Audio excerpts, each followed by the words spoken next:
Hey guys, so I am back in the Pebble studio. I should put a little bit more of my guitar in there in the frame. And today I want to talk to you about fear because it's just something that's so pervasive. We all feel it on different levels.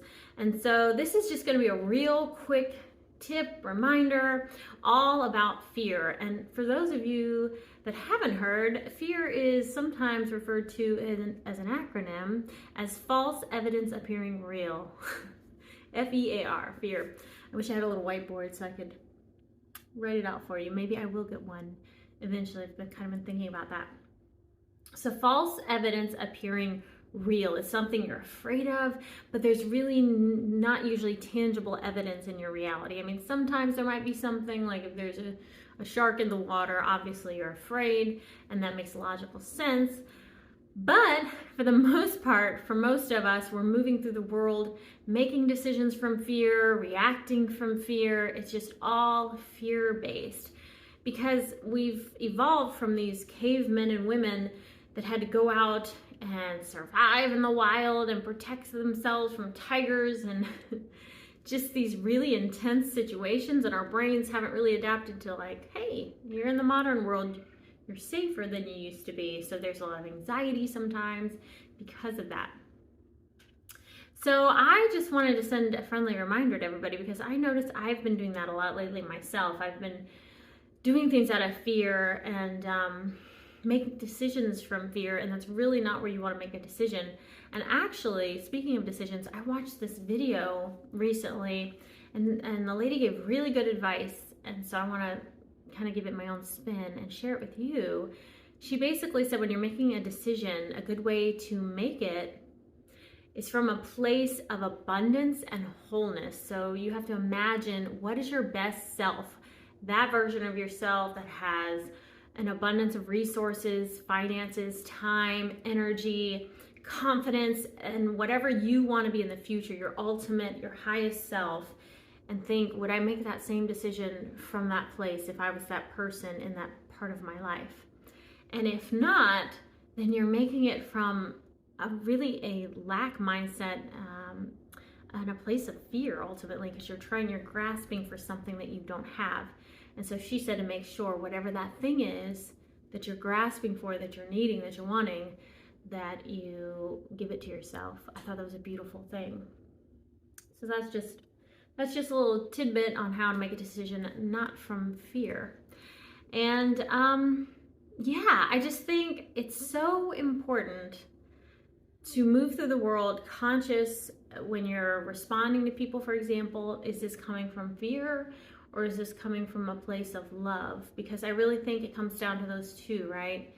It's either fear or love, and it can be self-love or it can be love for others. And that informs how you're making a decision, how you're reacting, and how you're moving through the world.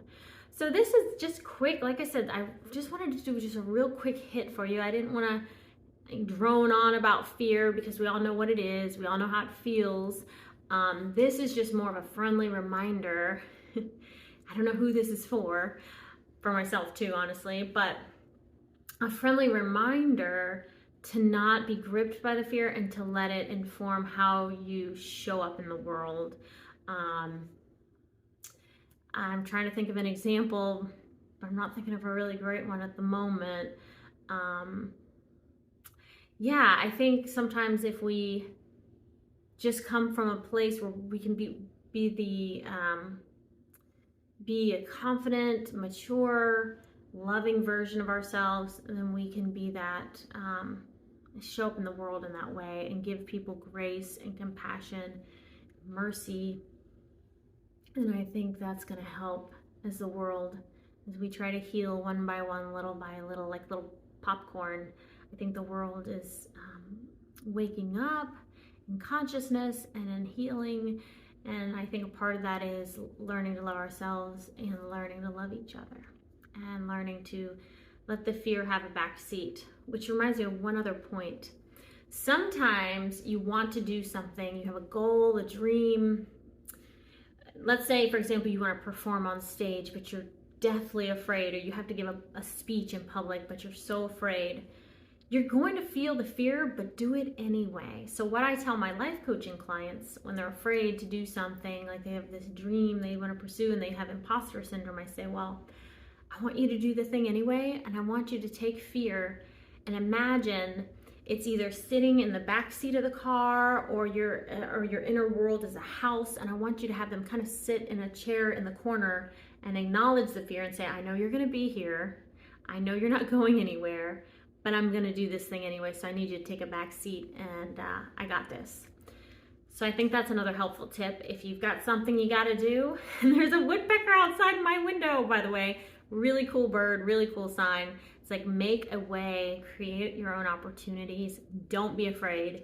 But yeah, I think that's a really cool way to look at fear. If you're having something that you need to move through, just tell it, I know you're here, got to do it anyway. And if it helps to know, I feel like all successful people that I've studied, and I've studied many of them on YouTube and read autobiographies, they've all been afraid of the thing they're meant to do, but they did it anyway. So you're in great company.